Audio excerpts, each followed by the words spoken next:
আসসালামু আলাইকুম ওয়া রাহমাতুল্লাহি ওয়া বারাকাতুহু। প্রিয় দর্শক, কাবার আঙিনায় কবুতর জাকের রহস্য কি, এ বিষয়ে কিছু আলোচনা করব। মসজিদুল হারামের আঙিনায় প্রবেশ করতেই জাকে জাকে কবুতরের দেখা মেলে। ধূসর পালক, নীল বা সবুজ রঙের দীর্ঘ ঘাড় ও টানা চোখ এদের কিছুটা ভিন্নতা এনে দিয়েছে।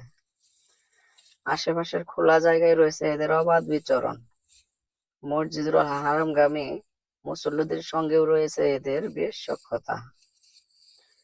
কেউ তাদের নির্বিঘ্ন উড়াউড়িতে বাদ সাধে না, বরং গমের দানা ছিটিয়ে দিয়ে মুসল্লি ও কবুতরের মধ্যে তৈরি হয় ভালোবাসা। এসব কবুতরের কিছু অনন্য বৈশিষ্ট্য রয়েছে, যা সচরাচর অন্যান্য কবুতরের মধ্যে দেখা যায় না।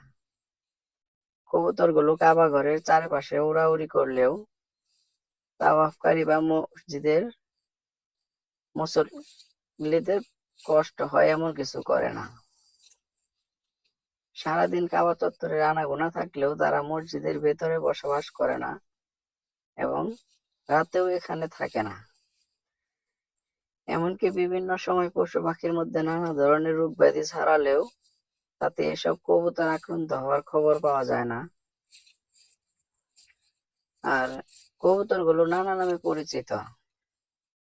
কেউ এদের হামামাতুল হারাম অর্থাৎ সম্মানিত স্থানের কবুতর বলে থাকে, আবার কেউ বলে থাকে হামাম হুম্মা বা জ্বরের কবুতর,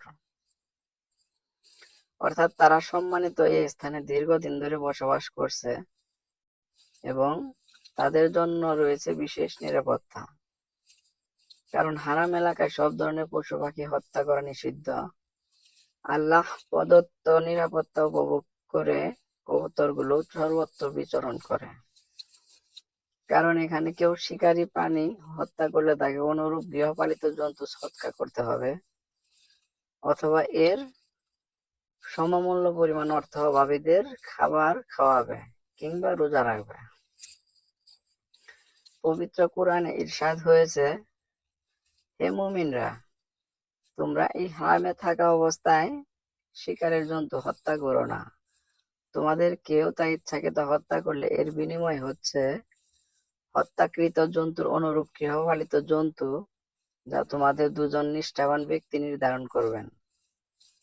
তা কাবাগারে কুরবানি হিসেবে পাঠানো হবে কিংবা দরিদ্রকে খাবার দিয়ে এর কাফারা দেওয়া হবে, অথবা সমান পরিমাণ রোজা রাখা হবে, যেন সে কৃতকর্মের সাজা ভোগ করে। সূরা মাঈদা আয়াত ৯৫। এমনকি সব জীবজন্তুকে কষ্ট দেওয়া, ভয় দেখানো, তাড়িয়ে দেওয়া, এদের ডিম ভেঙে ফেলা নিষিদ্ধ। আব্দুল্লাহ বিন আব্বাস রাদিয়াল্লাহু আনহু থেকে বর্ণিত হয়েছে, রাসূল সাল্লাল্লাহু আলাইহি ওয়াসাল্লাম মক্কা বিজয়ের দিন বলেছেন, আল্লাহ তাআলা এই শহরকে আসমান ও জমিন সৃষ্টির পর থেকে সম্মানিত করেছেন। আল্লাহর নির্দেশে কিয়ামত পর্যন্ত এই শহরের সম্মান অটুট থাকবে। আমার আগে কারো জন্য এখানে যুদ্ধ করা বৈধ ছিল না, আমার জন্যও দিবসের কিছু সময় ছাড়া তা বৈধ ছিল না। আল্লাহর নির্দেশে কিয়ামত পর্যন্ত এ শহর সম্মানিত ও নিষিদ্ধ থাকবে। অতএব এখানে যুদ্ধ করা যাবে না, শিকারকে উত্ত্যক্ত করা যাবে না, কাঁটাযুক্ত গাছ উপড়ানো যাবে না, এখানে শিকারের পিছনে ছোটা যাবে না, কোনো পড়ে থাকা জিনিস তোলা যাবে না, তবে কেউ ঘোষণা দিতে চাইলে পারবে। এখানকার ঘাস কাটা যাবে না। বুখারী হাদিস 1834 নাম্বার। এসব কবুতরের উৎসমূল নিয়ে ঐতিহাসিকদের ভিন্ন মত রয়েছে। কারো মতে এগুলা সাউর পাহাড়ে হেরা গুহায় বাসা বাঁধা কবুতরের বংশধর।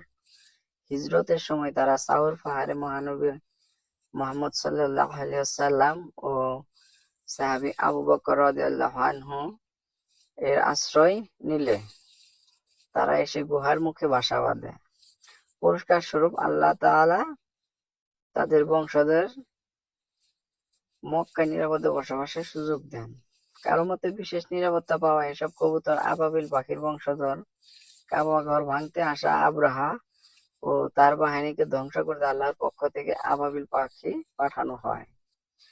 পবিত্র কুরআনের সূরা ফিল এর বিবরণ রয়েছে।